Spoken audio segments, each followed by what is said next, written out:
CG food, હું છું મનીષા ઠક્કર। આજે આપણે નવરાત્રીના પ્રસાદ માટે નાના પ્રસાદિયા પેંડા કેવી રીતે બનાવવા એ જોઈશું। તો ચાલો આને બનાવવાનું શરૂ કરીએ।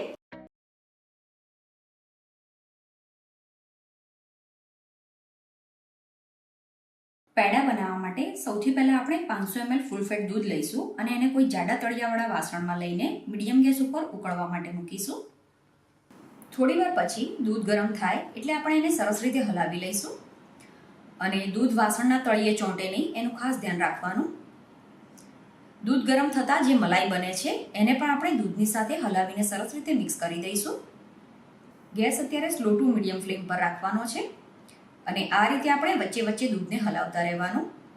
દૂધને 5 મિનિટ ઉકાળ્યા પછી હવે તમે જોઈ શકો છો આ દૂધ થોડું ઘટ થઈ ગયું છે।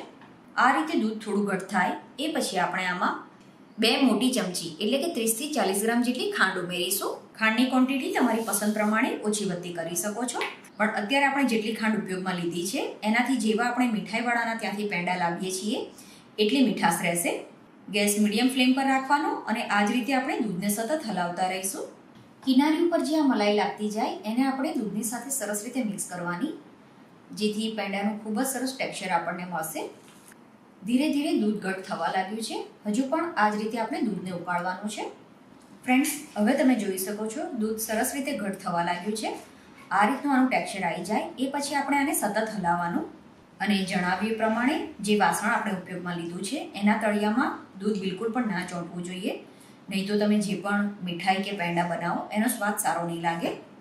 આ રીતે જે માવાની કણીઓ બનતી જાય છે એને આપણે સ્પેચ્યુલાની મદદથી આ રીતે દબાવતા જઈશું અને દૂધની સાથે એને સરસ રીતે મિક્સ કરી દઈશું। ફ્રેન્ડ્સ, તમે જોઈ શકો છો હવે એકદમ સરસ આનું માવા જેવું ટેક્સચર આવી ગયું છે।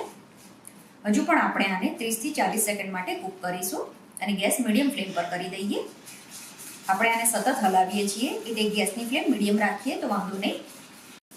હવે એકદમ સરસ રીતે કઢાઈથી અલગ થવા લાગ્યો છે તો ગેસ બંધ કરી દઈએ અને ગેસ બંધ કર્યા પછી પણ આપણે આને સતત હલાવીશું, જેથી આ ફ્રાય પેન ગરમ છે એટલે જે પણ આમાં મોઇશ્ચર હશે એ બિલકુલ પણ નહીં રહે।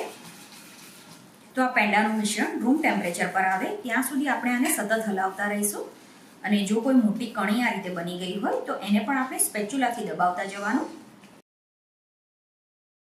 તો જે પેંડાનું મિશ્રણ છે એ એકદમ સરસ રીતે ઠંડુ થઈ ગયું છે અને આ ઠંડુ થશે એટલે આવું સરસ આ ઘટ થઈ જશે। હવે આપણે આમાંથી પેંડા બનાવતા પહેલા આને સરસ રીતે મસળવાનું છે। હવે આપણે આમાંથી પેંડા બનાવીશું તો પેંડા બનાવતા પહેલા હાથમાં આપણે થોડું ઘી લગાવી દઈએ અને આમાંથી એકદમ થોડું જ મિશ્રણ લેવાનું, કેમ કે આપણે આ પ્રસાદિયા પેંડા બનાવીએ છીએ જે એકદમ નાની નાની સાઈઝના હોય છે।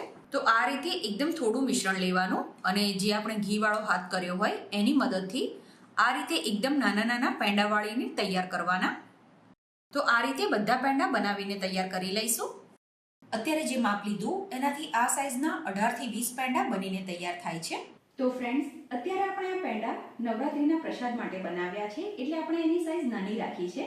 તમે જો દિવાળી માટે કે બીજા કોઈ પ્રસંગ માટે આ પેંડા બનાવતા હોય તો તમે આને મીડિયમ સાઈઝમાં પણ બનાવી શકો છો। તો તમે આ રીતે આ પેંડા બનાવીને જરૂર ટ્રાય કરજો। આઈ હોપ તમને મારી આજની રેસીપી પસંદ આવી હશે।